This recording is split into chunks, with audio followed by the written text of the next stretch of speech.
विद्यार्थी मित्रांनो, ओवी करियर सेंटर मध्ये तुमचं स्वागत आहे। मी तुम्हाला सर्वात अगोदर विनंती करीन की हा व्हिडिओ प्लीज तुम्ही तुमच्या पालकांसोबत सुद्धा बघा, कारण आज आपण एक खूप गंभीर टॉपिक वर डिस्कस करणार आहोत आणि तो आहे म्हणजे तुमची सीईटी परीक्षेचं सत्य। आता बघा काय होतं, 10वी मध्ये 80-85 मार्क पडतात विद्यार्थ्याला। विद्यार्थ्यांचे आई वडील आणि विद्यार्थी सुद्धा हेच म्हणतात की आता एवढे चांगले मार्क पडले म्हटल्यावर आपल्याकडे दोन ऑप्शन, एक तर आपण इंजिनिअरिंग केली पाहिजे किंवा आपण डॉक्टर केलं पाहिजे। म्हणून इंजिनिअरिंग करायची असेल तर विद्यार्थी JEE म्हणजे जॉईंट एंट्रन्स एक्झामला प्रिपेअर करण्यासाठी खूप मोठमोठ्या कोचिंग्समध्ये लाखांची फी देऊन ऍडमिशन घेतो।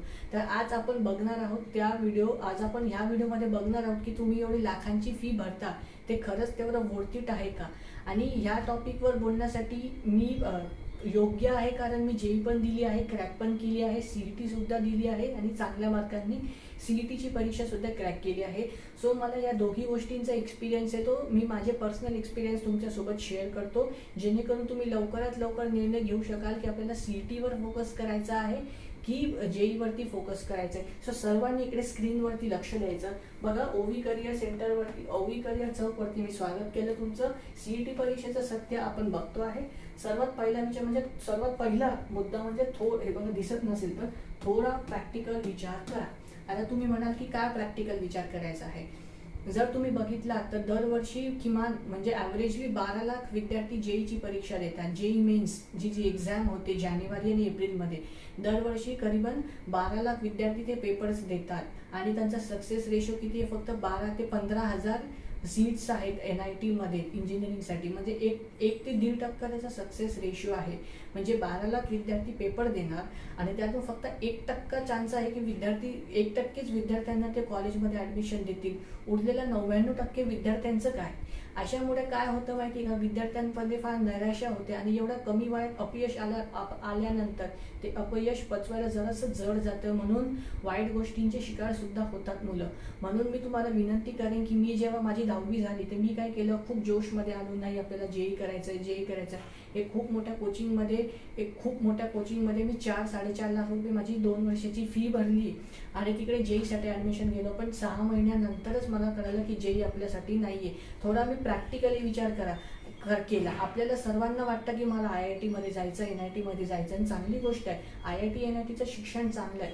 पण मला हे कळालं की जो सिलेबस आहे आणि जेवढं ते प्रेशर आहे तेवढं मी नाही करू शकणार, हे मी स्वतः ओळखलं। म्हणून मी काय केलं, जसं मी 12वीला आलो मी JEEचा पण अभ्यास केला, पण त्याच्यासोबत थोडा सीईटीचा सुद्धा अभ्यास करायला सुरुवात केली, कारण मला हे कळालं होतं की आपल्याला सीईटीवर जास्त फोकस केलं पाहिजे, कारण ती एक परीक्षा आहे जी आपल्याला चांगल्या मार्कांनी यश मिळवून देऊ शकते। सो हाच तुमचा पहिला पॉईंट आहे, थोडा प्रॅक्टिकली विचार करा विद्यार्थ्यांनो। पॅरेंट्सला सुद्धा विनंती आहे की आतापर्यंतच्या तुमच्या मुलाचा काय परफॉर्मन्स राहिला आहे 5वी ते 10वी पर्यंत, त्याचा तुम्ही ॲनालिसिस केलं पाहिजे, कारण आता कॉम्पिटिशन खूप जास्त वाढलंय JEE मध्ये। 99% वाल्याला पण टॉपचं NIT मध्ये कम्प्युटर भेटत नाही, त्याला पण 2nd, 3rd NIT भेटतं, म्हणजे 99% पडून सुद्धा विद्यार्थी खुश नाही आहेत। दुसरा मुद्द्याचा पॉईंट बघा, JEE म्हणजे नुसती गर्दी झाली, अख्खा कचरा झालाय JEEचा मार्केट। या JEEच्या मार्केटमुळे कोचिंगवाल्यांची फार चांदी झाली। 4-4.5 लाख रुपये ते नुसते ॲडव्हान्सच्या नावाखाली फी घेतात आणि मला माहिती आहे काहीच शिकवत नाही। त्यांचं जास्त करून लक्ष फक्त त्या विद्यार्थ्यांकडे असतं ज्यांचे पेपरात चांगले मार्क येत आहेत, जे 3-4 विद्यार्थी असतात जे दरवेळेस टॉप करतात, कारण तेच चांगला रँक आणून देऊ शकतात असं त्यांना वाटतं। म्हणून हे लोक काय करतात, त्यांनाच नुसतं मोटिवेट आणि त्यांनाच गाईड करतात। आम्ही जे एवढे फी भरून आलो ते आमचं पाण्यात जातं।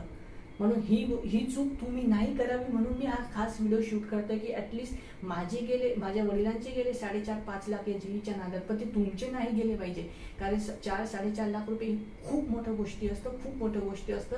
कमवायला किमान 1 ते 2 वर्ष लागून जातात, ठीक आहे। तिसरा पॉईंट बघा, सीईटी करून सुद्धा चांगले इंजिनियर बनता येतं। आता तुमच्या बऱ्याचशा विद्यार्थ्यांच्या मनात हा प्रश्न येईल की IIT मध्ये क्वालिटी ऑफ एज्युकेशन खूप चांगलं आहे। हो, IIT मध्ये क्वालिटी ऑफ एज्युकेशन खूप चांगलं आहे, तिथल्या प्रोफेसर चांगलं आहे, एन्व्हायरमेंट चांगलं आहे, सगळं मान्य आहे मला। पण सीईटीच्या मार्कावर पण तुम्हाला मुंबई, पुणे किंवा महाराष्ट्रातले जे टॉप कॉलेजेस आहेत, जे टॉप ऑटोनॉमस कॉलेज आहेत, गव्हर्नमेंट कॉलेज आहे, तिथे सुद्धा तुम्हाला ॲडमिशन घेता येतं। जे पुण्यातलं टॉप कॉलेज आहे जसं की COEP झालं, ते किती NIT आणि किती NITला क्रॉस करतं, म्हणजे किती NIT पेक्षा ते चांगलं आहे। मुंबईचं VGTI झालं, सरदार पटेल झालं, पुण्याचं PICT वगैरे झालं, हे कसे टॉपचे ऑटोनॉमस कॉलेजेस आहेत. सो हे सुद्धा बेस्ट कॉलेज आहेत महाराष्ट्रामध्ये. म्हणजे तुम्ही CET केली तर या कॉलेजमध्ये सुद्धा तुम्ही ऍडमिशन घेऊ शकता CETच्या मार्कांवरती.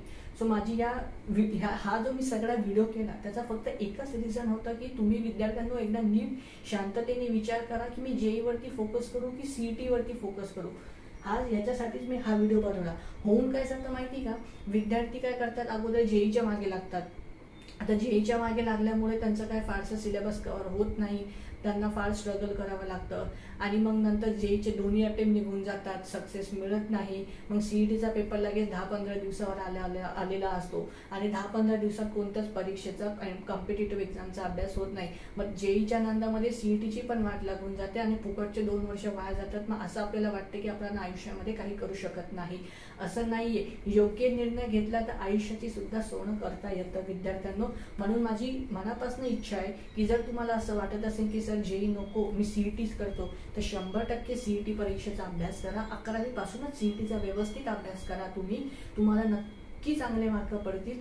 CET परीक्षेमध्ये बघा अगदी फक्त 5 महिने, मे, जून, जुलै, ऑगस्ट, सप्टेंबर, अगदी फक्त 5 महिने अभ्यास करून मी 135 मार्क आणले होते 200 पैकी.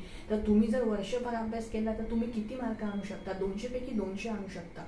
ठीक आहे. सो आय होप की हा व्हिडिओ पालकांना आणि त्यांच्या विद्यार्थ्यांना सुद्धा कळाला असेल की नेमकं JEE निवडायचं आहे की CET निवडायचं आहे. मी काही JEEच्या विरोधात नाहीये ना, तो कोणत्या कोचिंगच्या विरोधात आहे, पण जे माझं पर्सनल मत आहे मी ते तुम्हाला सांगितलं.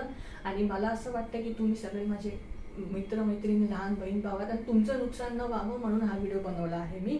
आणि असेच अजून महत्त्वाच्या गोष्टी जर तुम्हाला जाणून घ्यायचं असेल तर हे जे आपलं चॅनल आहे OV करिअर चौक, या चॅनलला लगेच सबस्क्राईब करून घ्या, म्हणजे अशा अजून माहिती तुमच्यापर्यंत येतील. थँक्यू.